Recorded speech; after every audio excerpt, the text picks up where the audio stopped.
మనం sub క్వరీస్లో last సెషన్లో single row sub queries చూసాం.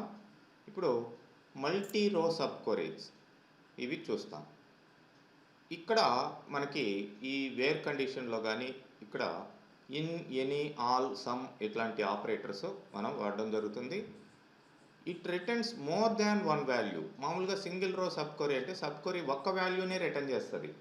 ఇక్కడ మల్టిపుల్ వాల్యూస్ని రిటర్న్ చేయడం జరుగుతుంది. అందుకనే ఇన్, ఎనీ, ఆల్ అనే ఆపరేటర్స్ ఇక్కడ యూజ్ చేయడం జరుగుతుంది. మరి మనం ఇక్కడ ఎగ్జాంపుల్స్ చూసినట్లయితే మనకి చూడండి, employee details whose employees job is same as the job of employee Smith and Clark. అంటే స్మిత్, క్లార్క్ ఇద్దరికి సంబంధించిన జాబ్స్ ఏవైతే ఉన్నాయో ఆ వాళ్ళు, సపోజ్ స్మిత్ క్లార్క్ అనేవాడు అనలిస్ట్ అనుకోండి ఫర్ ఎగ్జాంపుల్. అనలిస్టులు, క్లర్క్లు అందరూ రావాలి. సో ఇట్లాంటి సందర్భంలో మనం ఏం యూజ్ చేస్తామంటే సెలెక్ట్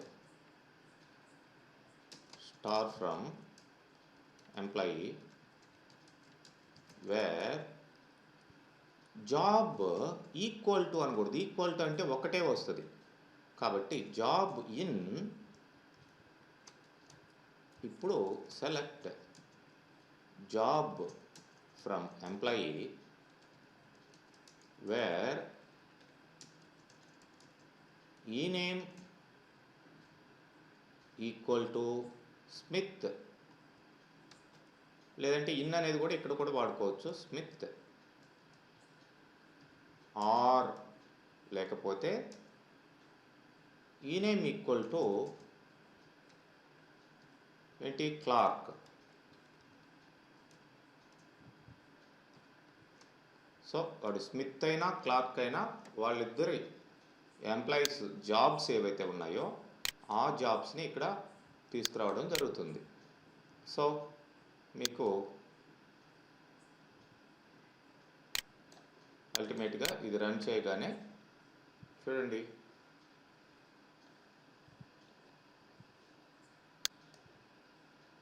7 rows సెలెక్టెడ్.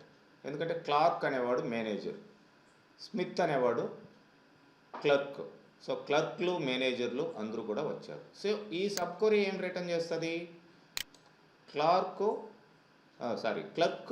మేనేజర్ అనే దాన్ని రెండు వాల్యూస్ని రిటర్న్ చేస్తుంది ఇక్కడ. సో ఆ రెండు వాల్యూస్లో జాబ్ ఇన్ అన్న ఈక్వల్ టు కానీ గ్రేటర్ దాన్ ఇట్లా అనకూడదు. ఇక్కడ ఇన్ అంటే క్లర్క్లు కానీ మేనేజర్లు కానీ ఇక్కడ రావడం జరుగుతుంది. సో అది multi row sub query, multiple values return చేసేది అనమాట. Next, display employee details who are getting minimum and maximum salaries.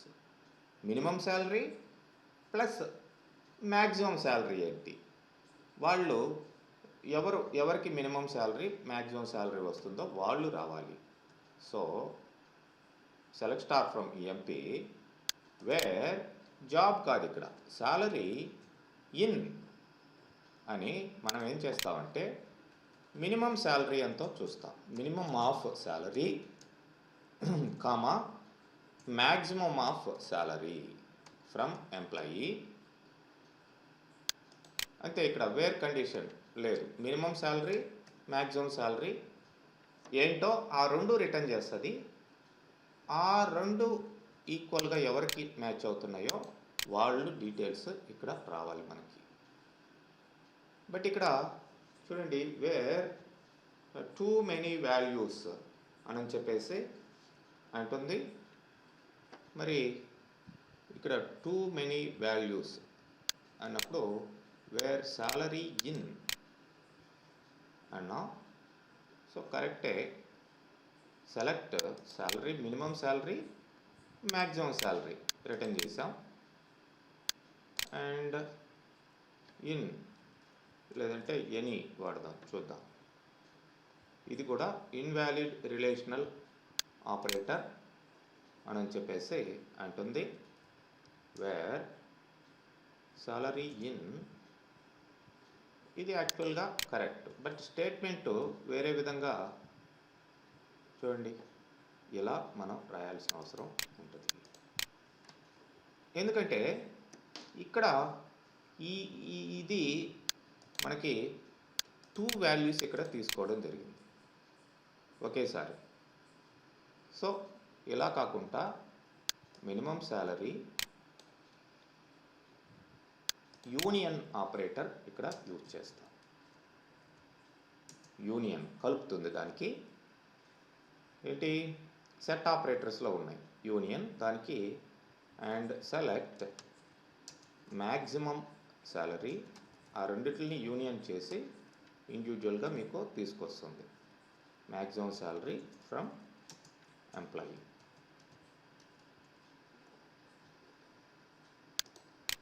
So minimum salary union maximum salary, select maximum salary from employee. చూద్దాం. ఎస్, మినిమం శాలరీ స్మిత్కి ఉంది 800, maximum salary ప్రెసిడెంట్కి ఉంది. వాళ్ళిద్దరు ఇక్కడ రావడం జరిగింది. మరి display all employees whose salary is more than any of sales man salary. So any of sales man salary, sales man salaries చాలామంది salesmans ఉంటారు, వాళ్ళందరికీ శాలరీ ఏదో ఒక శాలరీ కంటే ఎక్కువ ఎవరైతే ఉన్నారో వాళ్ళ డీటెయిల్స్ కావాలి. ఇక్కడ ఎనీ అనేది మనం యూజ్ చేయడం జరుగుతుంది. So where salary greater than any అంటాం, ఎనీ ఆపరేటర్ ఇక్కడ యూజ్ చేసాం. Select salaries from employee where job equal to ఏంటి ఇక్కడ సేల్స్ మ్యాన్.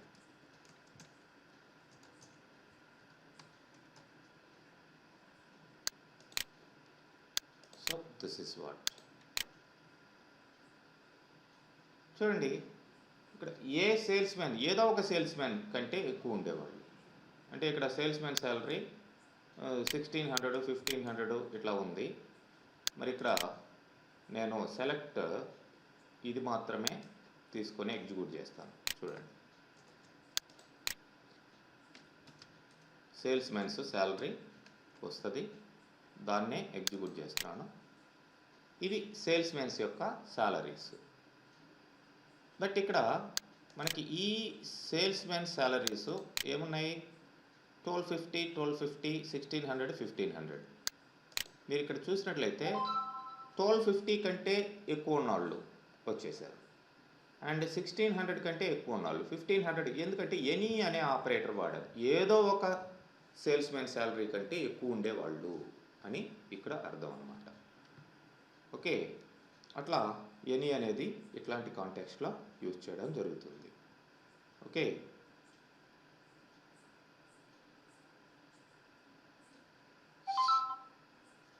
తర్వాత మనకి display all employees but not sales man and who salary is more than any of sales man salary. Sales man కాకూడదు, and who salary is more than any of sales man salary. ఇంతకు ముందర లాగానే ఇది కరెక్టే, but ఇక్కడ sales mans రాకూడదు. Sales mans కూడా వచ్చారు ఇక్కడ చూడొచ్చు. ఎందుకంటే ఒక సేల్స్ మ్యాన్ కంటే 1250 ఒకడు ఇద్దరు ఉన్నారు సేల్స్ మ్యాన్స్, వాళ్ళిద్దరి కంటే వీళ్ళు ఎక్కువ ఉన్నారు కాబట్టి వీళ్ళ డీటెయిల్స్ కూడా వచ్చాయి. బట్ ఇక్కడ నాకు అండ్ సేల్స్ మ్యాన్స్ కాకుండా మిగతా వాళ్ళు రావాలి. Wear salary greater than any of sales man salary and job not equal to sales man. ఇదనమాట ఇక్కడ సేల్స్ మ్యాన్ కాకూడదు, సేల్స్ మ్యాన్స్ రాకూడదు. సో చూడండి, సేల్స్ మ్యాన్స్ ఎవరు రాలేదు, బట్ వీళ్ళందరూ కూడా ఆ సేల్స్ మ్యాన్స్ కంటే ఎక్కువ శాలరీని ఎర్న్ చేస్తున్నారు. అదనమాట. And display all employees whose salary is more than salesman salaries. Display all employees whose salary is more than all salesman salaries. ఇక్కడ ఎనీ అనే ఆపరేటర్ వాడాము, ఇక్కడ ఆల్ అనే ఆపరేటర్ వాడతాము. సో సింప్లీ అందరి సేల్స్మెన్స్ కంటే ఎక్కువ ఎవరు ఎర్న్ చేస్తున్నారు అంటే సేల్స్మెన్స్ నలుగురు ఉంటే ఒక్కొక్కడికి ఒక్కొక్క శాలరీ ఉంది. వాళ్ళు 1250 ఉన్నా 1600 ఉన్నా అందరికంటే ఎక్కువ అన్ని సేల్స్మెన్ శాలరీ కంటే ఎక్కువ ఎవరు ఎర్న్ చేస్తున్నారో వాళ్ళ డీటెయిల్సే వస్తాయి లైక్ దిస్. సో ఇక్కడ వచ్చిన శాలరీస్ ఏ సేల్స్మెన్ శాలరీ కన్నా కూడా ఎక్కువే వీళ్ళకి, మేనేజర్లకి, అనలిస్టులకి, వీళ్ళందరికీ కూడా. మీరు కావాల్సింటే సేల్స్మెన్స్ యొక్క శాలరీని చూసుకోవచ్చు ఇండివిజువల్, అందరికంటే ఎక్కువే ఉంటారు వీళ్ళు. అది ఇక్కడ ఆల్ అనే ఆపరేటర్ వాడుతున్నాం. ఇక్కడ హింట్ ఇచ్చేసాడు ఆల్ సేల్స్మెన్ శాలరీ, ఇక్కడ ఎనీ అని చెప్పేసి ఇస్తున్నాం. That is the difference between those two. And ఇట్లా మనం ఎనీ, ఆల్ ఇట్లాంటివి in, any, all, some, any అన్నా సమ్ అన్నా ఒకటే. నెక్స్ట్ మల్టిపుల్ కాలం సబ్ క్వరీ. మల్టిపుల్ కాలం సబ్ క్వరీ అనేది మీకు చూడండి, multiple column sub query, multiple column values of inner sub query compared with multiple column values in the outer query is called multiple column sub query. మామూలుగా single కాలంనే మనం compare చేస్తున్నాం, wear salary greater than అని చెప్పేసి, లేదంటే salary in అనో ఇట్లా మనం వాడుతూ ఉన్నాం. అలా కాకుండా మల్టిపుల్ కాలమ్స్ని మనం కంపేర్ చేయాలి అంటే ఇక్కడ వేర్ అన్న తర్వాత ఇక్కడ కాలమ్స్ మెన్షన్ చేస్తాం. వేర్ తర్వాత ఏ కాలమ్స్ కావాలి, సాలరీ, జాబు ఇట్లా. మళ్ళీ ఇన్ అని చెప్పేసి సబ్ క్వరీలో ఎన్ని కాలమ్సో అన్ని కాలమ్స్ అక్కడ మెన్షన్ చేయడం జరుగుతుంది. ఇది ఇట్లా ఈ కాలమ్స్ ఇవ్వకుండా ఇట్లా ఇచ్చామనుకోండి, మనకి ఇంతకు ముందర ఎర్రర్ వచ్చింది. మ్యాక్సిమం మినిమంలో 2 కాలమ్స్ అక్కడ తీసుకొచ్చాం. Sub query returns more than 1 value అని చెప్పేసి ఎర్రర్ వచ్చింది. ఎందుకంటే ఇక్కడ మనం సింగిల్ వాల్యూని కంపేర్ చేస్తున్నాం, ఇక్కడ మల్టిపుల్ కాలమ్స్ని ఇక్కడ తీసుకున్నాం. బట్ అట్లాంటప్పుడు మల్టిపుల్ కాలమ్స్ని కంపేర్ చేయాలంటే ఇలా మనం వాడచ్చు. సో దట్ ఈస్ మీకు display all employees who are earning job wise maximum salaries. Job wise maximum salaries అంటే క్లర్కుల్లో ఎవరికి ఎక్కువ ఉన్నది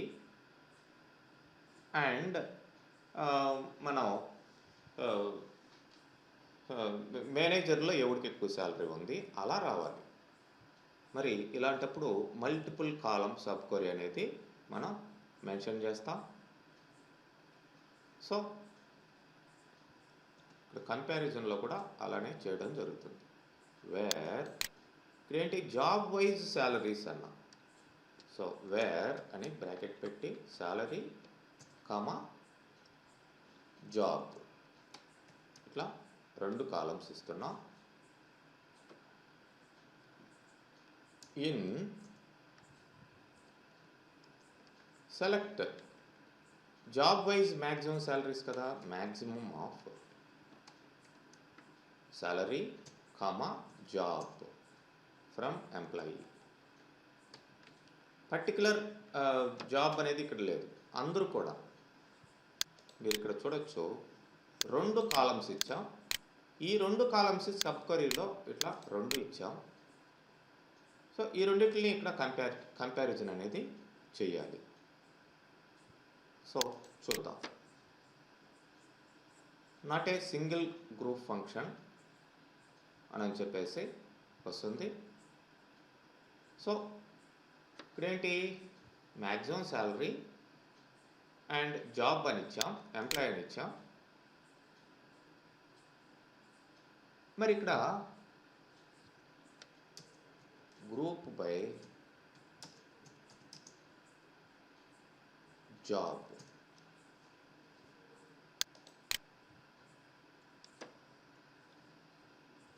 చూడండి, క్లర్క్లు అందరిలోకి వీడికే ఎక్కువ శాలరీ, సేల్స్ మ్యాన్లో వీడికే ఎక్కువ శాలరీ, అనలిస్ట్లో వీడికే ఎక్కువ శాలరీ, మేనేజర్లో వీడికి ఎక్కువ శాలరీ, అందరికీ కంపేర్ చేస్తే. ఇక్కడ ఆ జాబ్ మీద గ్రూప్ తీసుకుంటుంది. గ్రూప్ బై జాబ్ అంటే group by clerk, group by manager, ఇట్లా వాళ్ళలో ఆ గ్రూప్లో ఎవరికి మ్యాక్సిమం శాలరీ ఉందో అది ఇక్కడ కంపారిజన్ అనేది జరుగుతుంది. ఆ జాబ్ కూడా కంపారిజన్ జరుగుతుంది. ఇట్లా గ్రూప్స్ తీసుకొని, అంటే ఇక్కడ మనకి జాబ్స్ 1 2 3 4 5 జాబ్సే ఉన్నాయి. 5 జాబ్స్ ఇండివిజువల్గా గ్రూప్ అయిపోయి వాటి యొక్క మ్యాక్సిమం శాలరీస్ ఇక్కడ పాస్ చేయడం జరుగుతుంది. Next, display employees whose job comma manager is same as the job comma manager of the employee Clark. Display employees whose job manager is MGR is same as job manager. Clark యొక్క manager job ఏదైతే ఉన్నాయో అదే job manager కలవాళ్ళ details కావాలి. So ఇక్కడ job comma MGR ఈ రెండింటిని compare చేయాలి. సెలెక్ట్ జాబ్ని సెలెక్ట్ చేస్తాం. ఇంకేంటి, మేనేజర్ని ఎంజిఆర్, ఎవరికి, clerk whose name is job equal to job equals to కాదు, job name, ఈ name equal e name equals to clerk.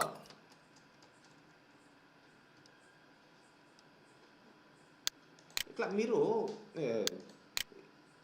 ఆ క్వశ్చన్ని బట్టే, ఆ క్వరీని బట్టే మీరు అది సింగిల్ రో సబ్ క్వరీనా, మల్టీ రో సబ్ క్వరీనా, మల్టీ కాలం సబ్ క్వరీనా, ఇట్లా డిసైడ్ చేసుకొని రాయాలి. ఓకే, క్రిటికల్ పార్ట్ మనం వీ హ్యావ్ టు ఐడెంటిఫై అదనమాట. అండ్ ఆఫ్ కోర్స్ దీన్నే మనం క్లర్క్కి అంటే క్లార్క్ యొక్క మేనేజరు జాబు కావాలి అని చెప్పాం. ఇలా వచ్చింది. క్లార్క్కి మేనేజర్ ఒకడే 7839, వాడే బాసు, ప్రెసిడెంట్ అయి ఉన్నాడు. అందరికీ కూడా అదే నెంబర్, అందరికీ వాడే మేనేజర్గా ఉన్నాడు. వీళ్ళ జాబ్స్ కూడా అవే ఉన్నాయి. మరి దీన్ని సింగిల్ కాలం సబ్ క్వరీగా రాయొచ్చా, రాయకూడదా? అంటే సింగిల్ కాలం, మల్టీ కాలం తీసుకున్నాం. సరే, ఇదే అవుట్పుట్ మనకి రావాలండి. Where job equal to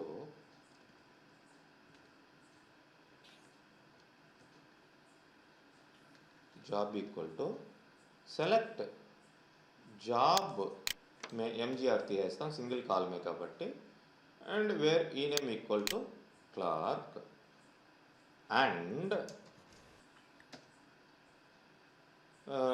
MGR equal to select MGR from employee where e name equal to clerk. కరెక్టే కదా? సో ఇప్పుడు చూడండి, సేమ్ డీటెయిల్సే. అంటే సింగిల్ కాలం సబ్ క్వరీలో కూడా రాయొచ్చు, బట్ లెంత్ అయిపోయింది కదా మనకి. ఇట్లాంటి సందర్భంలో ఇలా రాసినా ఓకే, వాడు స్పెసిఫిక్గా ఇస్తాడు, use multi column sub query అన్నాడు అనుకోండి, అప్పుడు మీకు తెలుస్తుంది. లేదు, ఏది ఇవ్వలేదు, మనకి అవుట్పుట్ రావాలి అన్నప్పుడు ఇట్లా రాసేయచ్చు కన్ఫ్యూజన్ లేకుండా. ఓకే, స్పెసిఫిక్గా మెన్షన్ చేసేటంటే మాత్రం మీరు మల్టీ కాలం ఇట్లా యూజ్ చేసుకోవాలి. నెక్స్ట్, ఇట్లా ఉంటాయి మల్టీ కాలంకు. And inline view sub query. Inline view sub query అంటే ఇక్కడ మీకు it is a special type of subquery in Oracle providing a select query in the place of table name in select statement. So మామూలుగా query అనేది ఇలా ఉంటుంది, select star from table name ఇట్లా ఉండిద్ది. Inline view ఎలా ఉంటుందంటే select star from, ఇక్కడ table name ఉండదండి, మళ్ళీ ఇక్కడ సెలెక్ట్ క్వరీ అనేది ఉండిద్ది, ఇక్కడ క్వరీ ఉండిద్ది. మరి ఈ ఇన్లైన్ వ్యూస్ దేనికి యూజ్ అవుతాయి, ఎలాంటి సందర్భంలో యూజ్ అవుతాయి అంటే ఇక్కడ 2 పాయింట్స్ ఉన్నాయి మనకి. Generally sub query is not allowed to use order by class. మామూలు సబ్ క్వరీలో మీరు ఆర్డర్ బై క్లాస్ దీంట్లో కానీ మల్టిపుల్ కాలంలో కానీ లేదంటే సింగిల్ కాలం కానీ మల్టీ వాల్యూ సబ్ క్వరీ కానీ దేంట్లో అయినా సరే ఆర్డర్ బై మనం యూజ్ చేయలేం జనరల్గా, మరి ఆర్డర్లో రావాలి. అలాంటప్పుడు ఇన్లైన్ వ్యూ వాడతాం, దీంట్లో అప్లై చేయొచ్చు order by. And column alias names are not allowed to use where clause condition. Column aliases అంటే సపోజ్ ఈ నేమ్కి ఈఎన్ అనే ఒక అలియాస్ పెట్టుకుంటాం, జస్ట్ లైక్ అనదర్ వేరియబుల్ లాగా అది దానికి. అట్లాంటివి మామూలు సబ్ క్వరీలో అలౌ చేయదు, అందుకనే మనం ఇలాంటి ఇన్లైన్ వ్యూ సబ్ క్వరీని వాడి అలియాసెస్ అనేటివి ఇక్కడ తీసుకుంటాం. అది డిఫరెంట్ సిచ్యువేషన్లో ఉంటుంది. Display employees whose annual salary is more than 25,000. Annual salary ఇక్కడ క్యాల్కులేట్ చేయాలి. యాన్యువల్ శాలరీ క్యాల్కులేట్ చేయాలి, ఇక్కడ క్యాల్కులేట్ చేసి కంపేర్ చేయాలి. సో ఇక్కడ ఇన్లైన్ వ్యూ చూడొచ్చు మీరు ఎలా ఉందో. సేమ్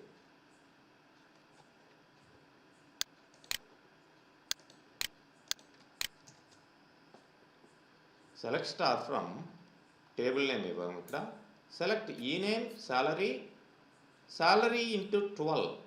ఇది చూడండి, శాలరీ ఇంటూ 12 అనేది ఇక్కడ క్యాల్కులేషన్ ఫీల్డ్. దీనికి అలియాస్ ఏంటంటే యాన్యువల్ ANNUSAL అనేది అలియాస్. ఇదే పెట్టుకోకండి, ఎక్స్ అని పెట్టుకోండి. ఓకే లైక్ ఏదో ఒక వేరియబుల్ ఇక్కడ తీసుకుంటాం, ఇది అలియాస్. దేనికి అలియాస్, దీనికి అలియాస్. అంటే శాలరీ ఇంటూ 12 మంత్ శాలరీని క్యాల్కులేట్ చేసి దీంట్లో హోల్డ్ చేసి పెట్టుకుంటుంది ఫ్రమ్ ఎంప్లాయీ అన్న. ఇది ఇన్లైన్ వ్యూ. ఇప్పుడు ఇక్కడ దీంట్లో ఉంది కదా మనకి 25,000 కంటే ఎక్కువ ఉన్న వాళ్ళు కావాలి, అప్పుడు వేర్ కండిషన్లో ఈ వేరియబుల్ని ఇక్కడ మనం యూజ్ చేసేదానికి అవకాశం ఉంటుంది. ఓకే, సో ఇది చూడొచ్చు, యాన్యువల్ శాలరీ అందరికీ ఇక్కడ వచ్చిన వాళ్ళందరూ కూడా 25,000 కంటే ఎక్కువ ఉన్నారు. మరి ఇది మామూలుగా రాయొచ్చా రాయకూడదా అంటే అది కూడా చూడొచ్చు మనం. Suppose annual salary is greater than ఎంత, దేనికండి నేను డైరెక్ట్గా ఇలా ఇచ్చేస్తాను, select star from employee wear annual salary అంటే ఏంటి, ఇక్కడే పోనీ ఇంతకు ముందర ఇచ్చినట్లే ఈ నేమ్ కామా శాలరీ ఇంటూ 1200, ఈ 3 ఫీల్డ్సే వస్తాయి.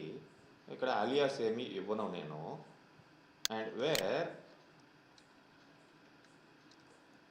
Salary into 12 greater than 25,000. కరెక్టే కదా,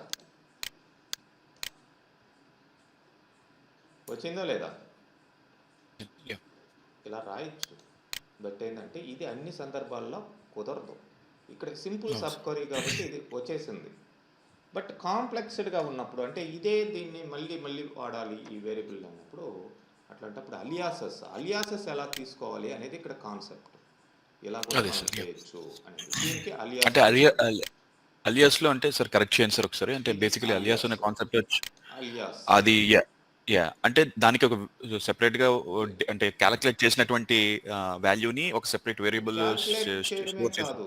suppose not only calculation, suppose I can say ఈ నేమ్ ఈఎన్ అని పెట్టుకుంటాం, అంటే దీనికి అలియాస్ ఇది. ఓకే అది సో ఇక్కడ నేను సపోజ్ దీనికి యాన్యువల్ శాలరీ ఏఎన్ అని పెడతారు. ఇప్పుడు చూడండి హెడ్డింగ్ ఎట్లా వచ్చింది మీకు, ఇలా వచ్చిందా? బట్ ఇప్పుడు చూడండి హెడ్డింగ్ ఎలా వచ్చింది, ఏఎన్ అని వచ్చింది. Okay, that got is it the sir. Alias. అట్లా అనమాట. Alias name, alternative okay. Name. Okay sir. Display the first 5 highest salaries from employee table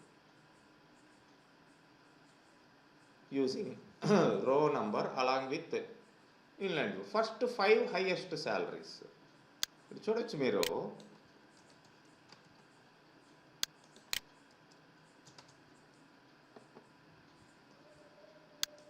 highest salaries ఎలా డిస్ప్లే అవుతాయి మనకి, lowest to highest, highest order by తీసుకుంటే order by descending order. Ascending order అంటే lowest నుంచి highest వస్తాయి. ఇప్పుడు highest నుంచి lowest వస్తాయి ఇవి. Select star from employee order by. Order by అనేది ఓన్లీ ఇన్లైన్ వ్యూలోనే వాడచ్చు మనం. Order by salary descending order అంటే దీని అర్థం ఏంటి, హైయెస్ట్ శాలరీస్ ఫస్ట్ వస్తాయి, లోయెస్ట్ శాలరీస్ తర్వాత వస్తాయి. సో మనం రో నంబర్ అనే సూడో కాలం ఎటు చూస్తున్నాం. రో నంబర్ ఏంటి, రోస్ యొక్క number less than or equal to 5 అంటే ఫస్ట్ 5 రోస్ మాత్రమే డిస్ప్లే అవుతాయి. చూడండి హైయెస్ట్ శాలరీ ఆర్డర్ బైలో ఎట్లా వచ్చింది, ఫస్ట్ 5 లేదు, ఫస్ట్ 10 కావాలి, 10 రోస్ వచ్చాయి, ఫస్ట్ 10. ఫస్ట్ లోయెస్ట్ శాలరీస్ కావాలి, డిఏఎస్సి తీసేయండి. బై డిఫాల్ట్ ఇది అసెండింగ్ ఆర్డర్లో వచ్చింది. లోయెస్ట్ 5 శాలరీస్ అంటే ఇది. ఇప్పుడు చూడండి తక్కువ శాలరీస్లో ఫస్ట్ తక్కువ శాలరీస్ ఉన్న వాళ్ళు ఈ 5 మంది. ఇలా మనం డిఫరెంట్ వేస్లో దీన్ని తీసుకోవచ్చు. అదే లోయెస్ట్ శాలరీస్ ఇక్కడ ఇచ్చున్నాను. Display the 5th highest salary of employee. 5th highest salary ఇదే సేమ్ వీటిని యూజ్ చేసి ఓన్లీ 5th హైయెస్ట్, అన్నీ వద్దు నాకు, 5th హైయెస్ట్ శాలరీ, 5వ వాడు ఎవడున్నాడు. సో ఏం చేసాం, ఇంతకు ముందర లాగానే ఇది తీసుకున్నాం. ఏమొచ్చింది, ఫస్ట్ 5 హైయెస్ట్ శాలరీస్ వస్తాయి, దాంట్లో నుంచి మైనస్ ఆపరేటర్, సెట్ ఆపరేటర్ ఉంది, దాంట్లో నుంచి ఏం తీసేస్తున్నాము, ఫస్ట్ 4ని తీసేస్తున్నాం. అర్థమైందా, రో నెంబర్ని యూజ్ చేసి ఫస్ట్ 4ని మైనస్ చేస్తున్నాం. సో అల్టిమేట్గా 5th వాడు మిగిలిపోతాడు, వీడు 5th హైయెస్ట్ శాలరీ వీడు. అర్థమైందా కాన్సెప్ట్. First sir. ఈ మైనస్ ఫస్ట్ 4 రోస్ 5 రోస్ నుంచి 4 రోస్ తీసేస్తే లాస్ట్ మిగిలేది 5th రో, అదనమాట. అండ్ డిస్ప్లే మైనస్ అనేది లాజికల్ ఆపరేటర్ కదా సార్. మైనస్ అనేది సెట్ ఆపరేటర్స్లో మీకు union, intersect, minus, union all ఇవన్నీ చెప్పున్నది సెట్ ఆపరేటర్స్, ఒకసారి చూసుకోవచ్చు మీరు. డిస్ప్లే ఫస్ట్, థర్డ్, 5th ఈ ఆర్డర్ రోస్ ఏవైతే ఉన్నాయో వాటిని డిస్ప్లే చేయమని ఇక్కడ కాన్సెప్ట్. అంటే అన్ని రోస్ కాకుండా ఓన్లీ ఆర్డర్ రోస్. సెలెక్ట్ రో నంబర్ యాజ్ ఆర్ అంటే రో నెంబర్కే అలియాస్ తీసుకున్నాం ఆర్ అని, కామా ఎంప్లాయీ డాట్ స్టార్ అంటే ఎంప్లాయీలో ఉండే మిగతా అన్ని ఫీల్డ్స్ అని అర్థం. ఎంప్లాయీ డాట్ స్టార్ అంటే ఎంప్లాయీలో ఉండే అన్ని ఫీల్డ్స్. ఎందుకంటే డైరెక్ట్గా ఇక్కడ స్టార్ అని యూజ్ చేయలేము, ఎందుకంటే ఆల్రెడీ ఒక ఫీల్డ్ కామా పెట్టున్నాం కాబట్టి ఇట్లా వాడాలి, ఎంప్లాయీ డాట్ స్టార్. దీంట్లో ఉండే అన్ని ఫీల్డ్స్. వేర్ ఆర్ ఇన్ అంటే రో నెంబర్ ఇన్ 1 3 5 7 9 ఆ పర్టికులర్ రోస్ మాత్రమే వస్తాయి. మీరు చూడవచ్చు 1 3 5 7 9 వీళ్ళే వచ్చారు ఆడ్ నెంబర్స్. ఈవెన్ నెంబర్స్ కావాలంటే ఇక్కడ 2 4 ఇట్లా పెట్టుకుంటే ఈవెన్ నెంబర్ కల రోస్ వస్తాయి. Display first row and last row from employee table. First row, last row ఇక్కడ కూడా మనకి ఈ రో నంబరే యూజ్ అవుతుంది. ఫస్ట్ రో అంటే ఏంటండి 1, లాస్ట్ రో ఏంటంటే ఏంటి కౌంట్, ఎన్ని కౌంట్ ఉన్నాయి టోటల్గా 14 రికార్డ్స్ 15 రికార్డ్స్ ఉన్నాయి. సో ఇంతకు ముందర లాగానే మనం రో నంబర్కి ఆర్ అనే వేరియబుల్ తీసుకున్నాం, టోటల్ డేటాని డిస్ప్లే చేస్తున్నాం. Where R equal to 1 or R equal to select count star from employee. Count అంటే టోటల్ ఎన్ని రికార్డ్స్ ఉన్నాయో ఆ records. So first record, last record, first record స్మిత్ది, లాస్ట్ రికార్డు మిల్లర్ది, ఈ ఇద్దరే వచ్చారు. ఇలా మీరు రో నెంబర్ సూడో కాలంని డిఫరెంట్ వేస్లో ఇక్కడ అన్నింటిలో కూడా ఇంచుమించు రో నెంబర్ వాడాం. ఇలాగనమాట.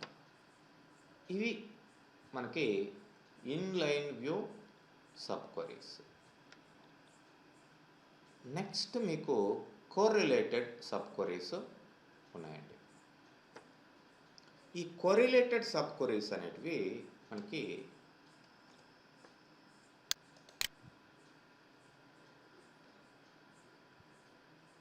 సబ్ క్వరీ ఫస్ట్ ఎగ్జిక్యూట్ కాదు, పేరెంట్ క్వరీ అంటే మెయిన్ క్వరీ ఫస్ట్ ఎగ్జిక్యూట్ అవుతుంది. అందుకని a correlated sub query is evaluated once for each row processed by parent statement. Parent statement first ఏవైతే ప్రాసెస్ చేస్తుందో దానికి ప్రతి రోకి కూడా సబ్ క్వరీ మళ్ళీ రిపీటెడ్గా ఎగ్జిక్యూట్ అవుతూ ఉంటుంది. మామూలు సబ్ క్వరీ ఒక్కసారి ఎగ్జిక్యూట్ అవుతుంది, ఇంతకు ముందర మనం చూసినటువంటి. ఏ correlated subquery is one way of reading every row in a table and comparing values in each row against related data. ప్రతి రోను కూడా అక్కడ రిలేటెడ్ డేటా తోటి సబ్ క్వరీ తీసుకుని వచ్చిన డేటా తోటి కంపేర్ చేయడం, రిపీటెడ్గా ఇది ఎగ్జిక్యూట్ కావడం జరుగుతుంది. It is used whenever a subquery must return different results or set of results for each candidate row considered by the main query. Main క్వరీకి ప్రతిసారి సబ్ క్వరీ డిఫరెంట్ వాల్యూస్ని పంపిస్తూ ఉంటుంది. Not a single value, not constant to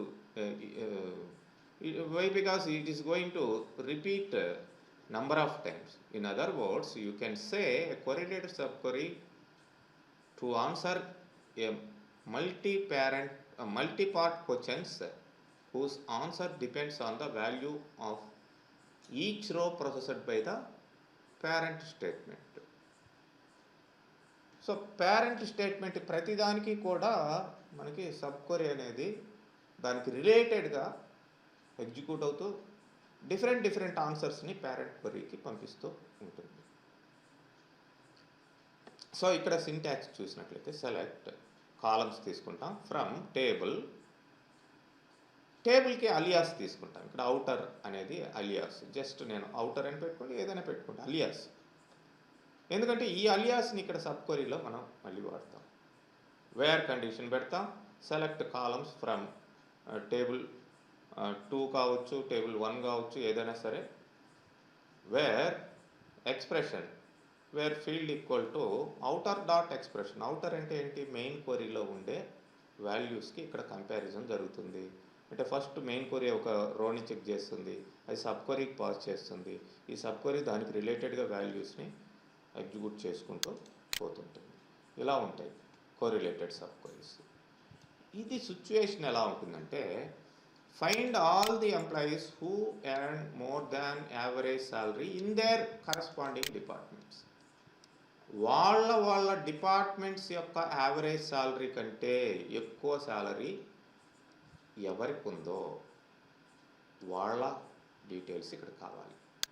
అంటే ఇక్కడ వాళ్ళ departments యొక్క average salary first మనకి కావాలి. 10th డిపార్ట్మెంట్ యావరేజ్ శాలరీ ఎంత, 20th ఎంత, ఇట్లా మనకి కావాలన్నమాట. సో ఇక్కడ చూడండి, ఇది employee name, salary, department number, from ఎంప్లాయీకి అవుటర్ అనేది తీసుకున్నాం. అవుటర్ కాకపోతే ఎక్స్ అని పెట్టుకోండి, లైక్ ఐఎమ్ గివింగ్ ఎక్స్, లేదంటే ఈ అని పెట్టుకుంటాం.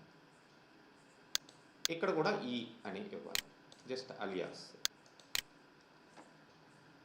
So where salary greater than, ఎవరి డేటా కావాలి మనకి ఇక్కడ? శాలరీ గ్రేటర్ దెన్ వాడి యొక్క ఫస్ట్, ఇక్కడ 14 రికార్డ్స్ ఉన్నాయి కదా, 14 రికార్డ్స్లో ఫస్ట్ వాడిది తీసుకుంటుంది. ఫస్ట్ వాడిది తీసుకొని వాడి శాలరీ వాడి డిపార్ట్మెంట్ యొక్క యావరేజ్ శాలరీ కంటే ఎక్కువ ఉందా లేదా అనేది చెక్ చేస్తుంది. ఇక్కడ సబ్ క్వరీలో average salary from employee where department number equal to ఈ పర్టికులర్ రికార్డు, ఫస్ట్ రికార్డు ఉంది కదా, దాని డిపార్ట్మెంట్ యొక్క యావరేజ్ శాలరీ. 10th డిపార్ట్మెంట్ అయితే 10th డిపార్ట్మెంట్ యావరేజ్ శాలరీ చూస్తుంది.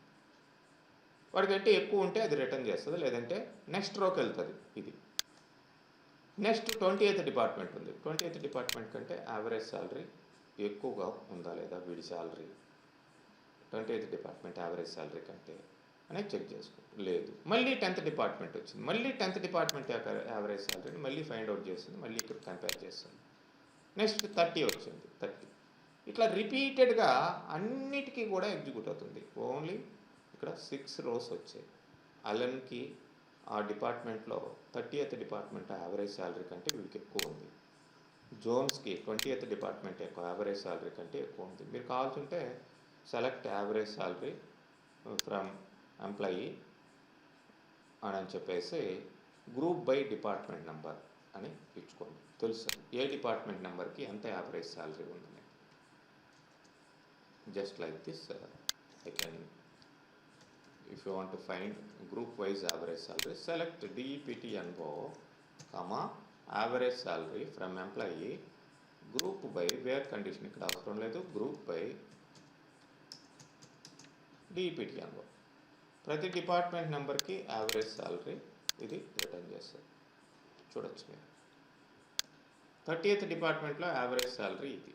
ఇక్కడ వచ్చిన 30th డిపార్ట్మెంట్ వీడు వాళ్ళకంటే ఎక్కువ ఉంది కదా ఈ యావరేజ్ శాలరీ కంటే.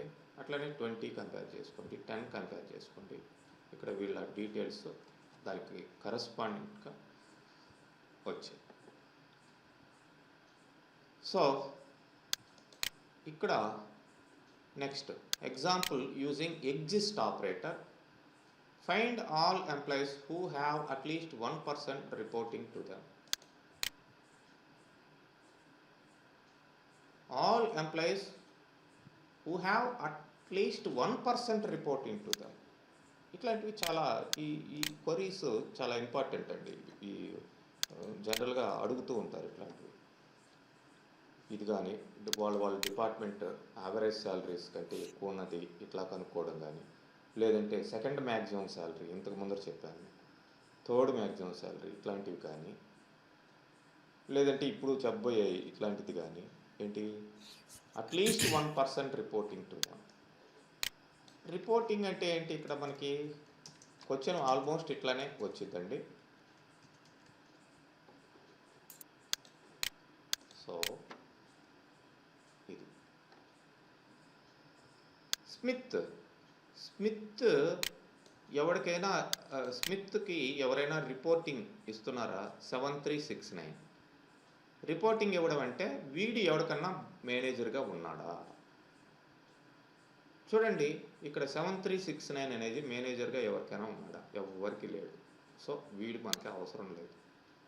At least 1% reporting to him. Allen 7499 కింద ఎవరన్నా ఉన్నారా, లేరు. వీడు మేనేజర్గా ఎవరికి లేడు, వీడు కూడా రాడు. వార్డ్ 7521, వీడు కూడా రాడు. నెక్స్ట్ జోన్స్ ఏంటి 7566 వీడి కింద ఎవరున్నాడు చూద్దాం. చూడండి వీడు స్కాట్ అనేవాడు జోన్స్కి రిపోర్టింగ్ ఇవ్వాలి, అండ్ ఫోర్డ్ అనేవాడు కూడా వాడికి రిపోర్టింగ్ ఇవ్వాలి. కాబట్టి కంపల్సరీగా వీడి జోన్స్ యొక్క డీటెయిల్స్ మనకి వస్తాయి. ఎవరి కింద అయితే సింపుల్గా చెప్పాలంటే ఎవరి కింద అయితే అట్లీస్ట్ ఒక పర్సన్ అయినా పనిచేస్తుంటే వాడు వీడికి రిపోర్టింగ్ ఇవ్వాలి.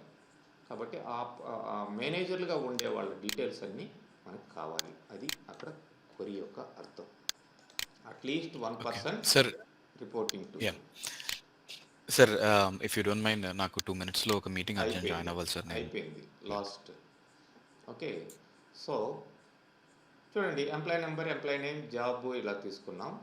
దీనికి అవుటర్ వేరియబుల్ తీసుకున్నాం. వేర్ ఎగ్జిస్ట్ ఉన్నదా లేదా అనేది చెక్ చేస్తుంది. ఇది డమ్మీ అనమాట.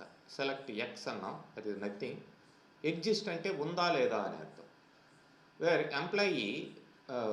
Employee wear MGR equal to outer dot employee number అంటే మేనేజరు ఈ ఎంప్లాయీ నెంబర్ అవుటర్ యొక్క ఎంప్లాయీ నెంబర్ మేనేజర్గా ఉన్నాడా అనేది చెక్ చేస్తుంది. మేనేజర్గా ఉంటేనే వాటి డీటెయిల్స్ రిటర్న్ చేస్తాయి. చూడండి వీళ్ళందరూ వీళ్ళ కింద ఎవరో ఒకరు పని చేస్తున్నారు అని అర్థం.